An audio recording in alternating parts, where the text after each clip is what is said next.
What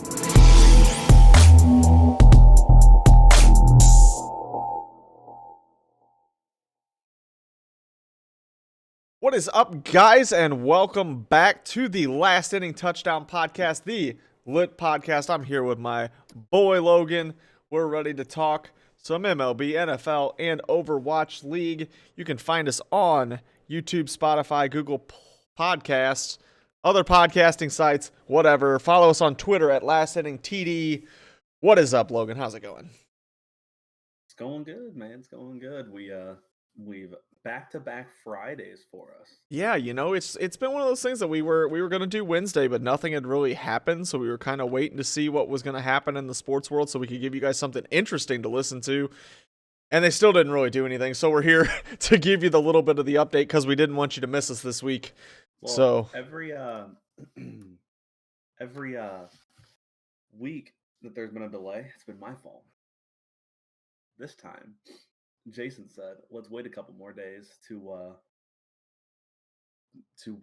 try to get some more sports news," and then next to nothing came out. So we had to do something. So we will run through the little bit of what has happened. So the Rangers traded Elvis Andrus to the A's for Khris Davis.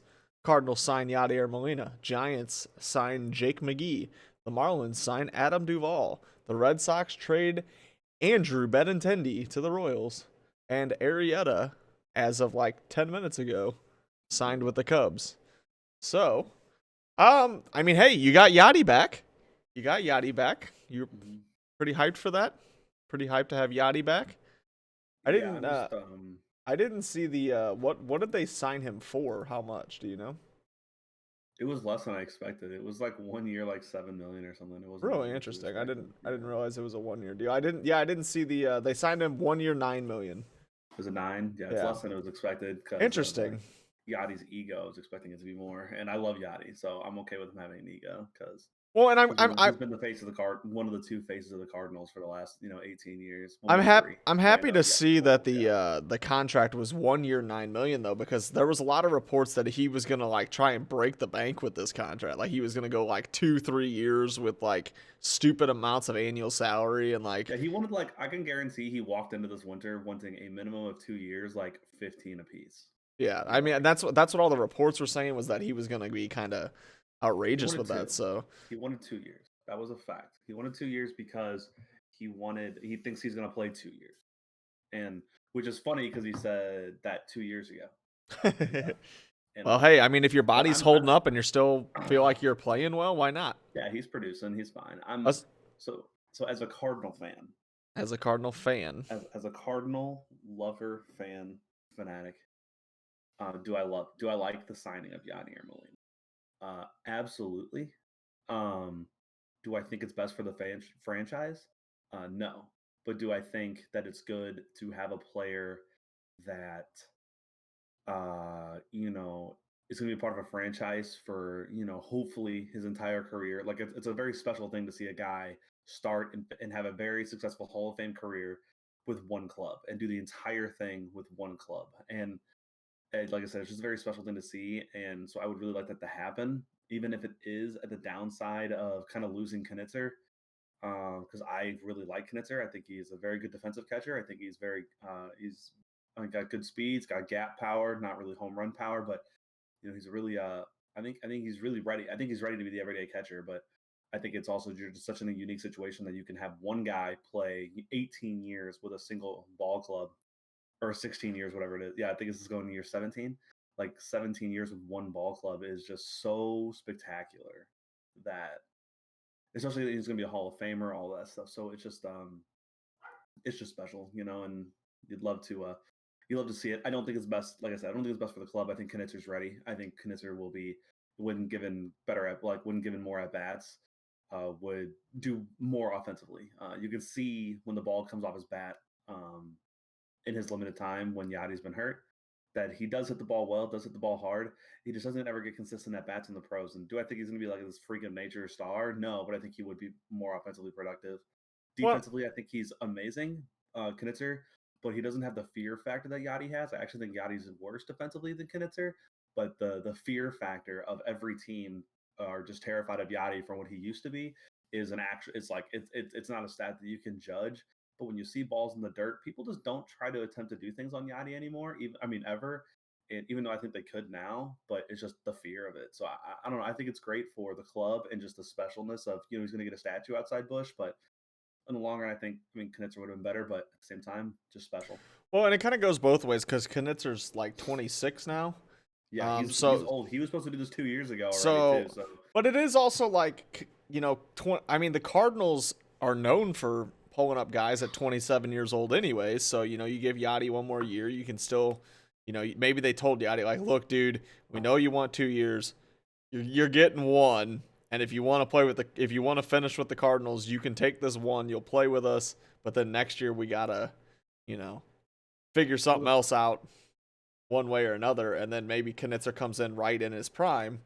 And that's not to, I think you're right. I do think that it's one of those things that's like the reason Yadi's not necessarily the best for the franchise is because Yadi wants every game. If Yadi was like coming back and saying, hey, 50-50 split with me or something, like, then that's not that big of a deal. But yeah, he's going to hog the time from Knitzer, which is going to, kind of stunt any kind of experience for him. As long as nothing happens to Yadi.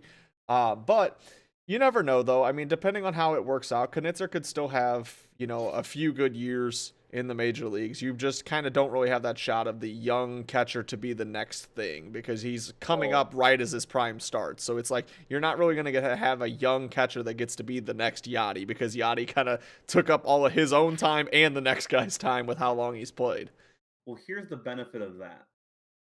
Not benefit. The thing with that is there's a guy, the Cardinal system.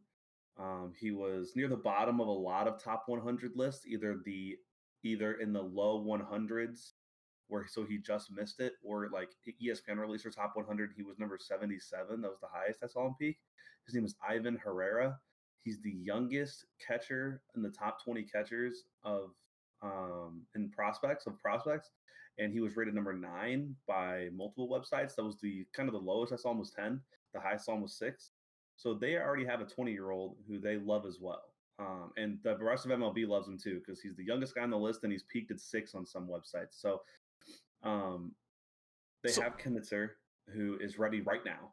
And the thing with kind of what you're saying is the fact that he's already in his prime is he didn't get a year or two to really feel things out or even a COVID-shortened year.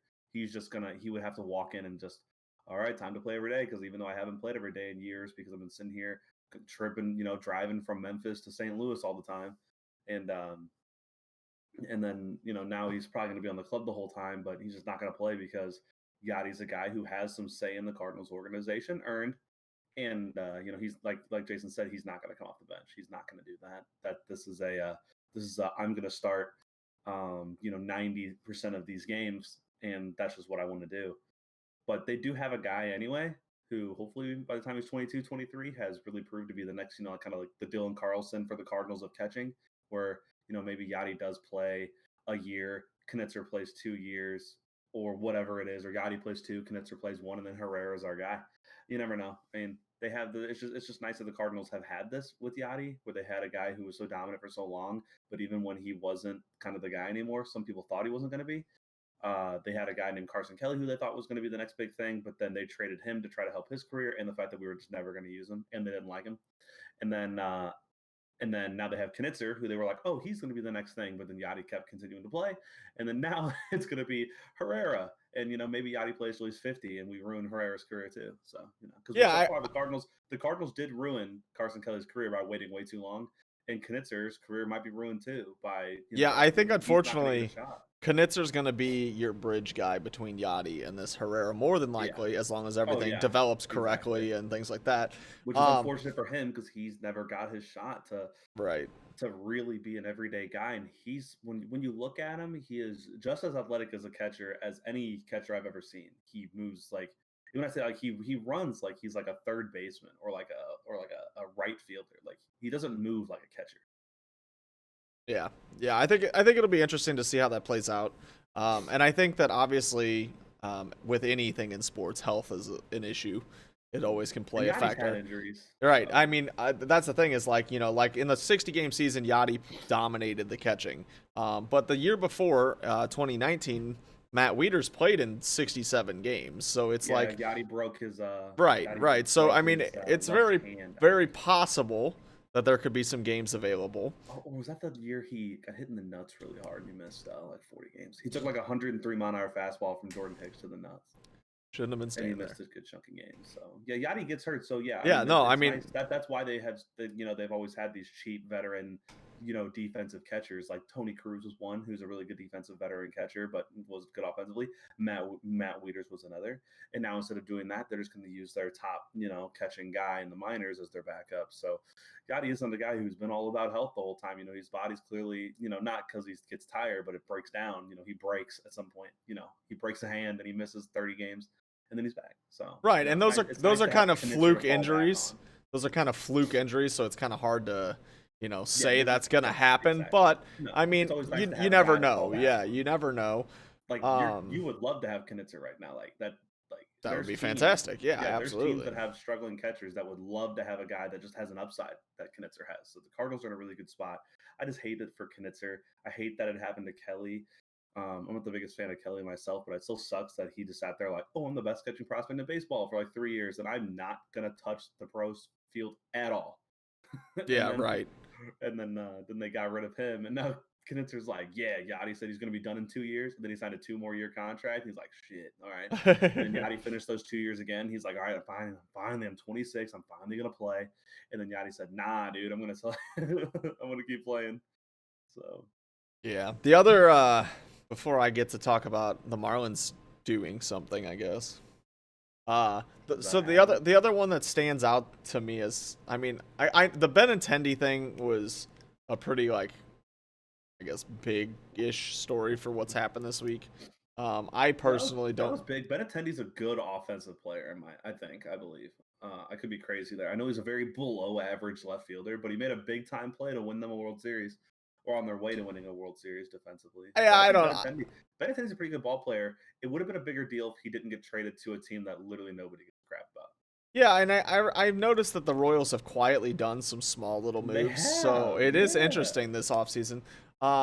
And I mean, Benintendi, he could be decent. I mean, he is. He's just kind of like honestly, he's like a average player. Like everything he does is pretty average. Like he bats 270-ish. He hits like 15, 20 home runs. Like he's just kind of like a good ball player. Like, he's not great. He's a good guy. He's a good player, and I know there's a lot of people that were sad to see him go. He's starting his prime, at 26. So, he the best could still come. Obviously, he came off a not so hot last year. He didn't play very much. He didn't play. Right, he didn't play very often, but so you don't really know exactly what you're gonna get there. The other, yeah, go ahead.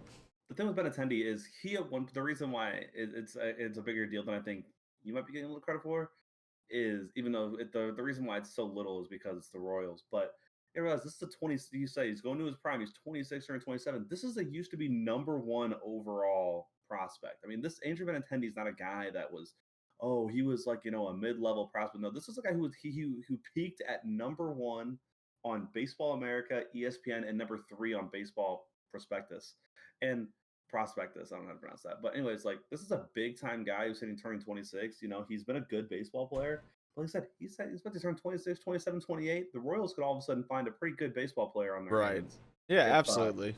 I mean, 2018, 2019, 366 and 345 on bases. That's really not nothing to mess with when you're 23 and 24. So this is actually the thing that sucks about it is he's went to a bad team in a division that has 2 clear front runners in Minnesota and Chicago. But, it's a guy that all of a sudden, it would not surprise me to see this man in all-star games. As the representative for the Kansas City Royals. It would not surprise me at all. I think that, the change of scenery could be nice for him, too, just because, there's a lot of pressure in Boston for him to perform. He was a first-round pick for Boston. He always had the pressure to perform, and he did fine. Like, he was a fine player, as we've kind of stated here. But now it's kind of like you're going to Kansas City where it's much more laid back and you kind of just get to do your own thing and you could be super good and, Get to play in empty stadiums. yeah, but I'm just like, you get to kind of do your own thing there. Like it won't be as much pressure to perform. Like if you're in a slump, When it you won't go be on the road, you have less fans are going to be like that's just fact. Like when certain teams travel, yeah, I mean less. it'll be interesting to see how that works out for him. The other trade that happened, the Elvis Andrus for Khris Davis, those are kind of like bigger names from like 5 years ago. I'm so sad about this trade, dude. Like it's the face of like I know like he's not like the face of Oakland, but like Elvis is kind of like the face of Texas though. Like Really, since what I'm since seeing here, Beltre left, I mean, what I'm seeing is these with are these guys two that are though. long-standing guys. Yeah, they're both like 32 and 33 years old. They're I think this is just a we're gonna flip some veteran players Yeah, here. I don't really know what the move They're was. both kind of struggling, and both teams probably just said, "Hey, look, neither one of us are, you know, Well, great at Oakland the replaced Semyon. right, That's right." what they did. It's not like either team is This was great, but this.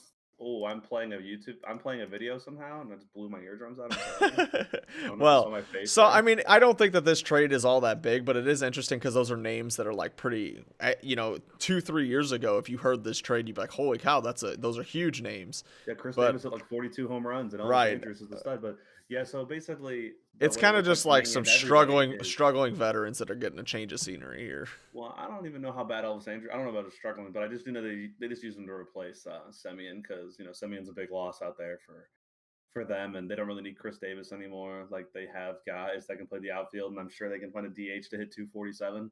Right, right. Um, which if you guys don't know, that's a Khris Davis at 247 4 years in a row, which is like an absolutely mind-boggling thing when you talk about baseball. Did the exact same average, not just 2 years in a row, but 4 times in a row. It is just an absolute crazy thing, dude. Crush Davis. Yeah. So, all right.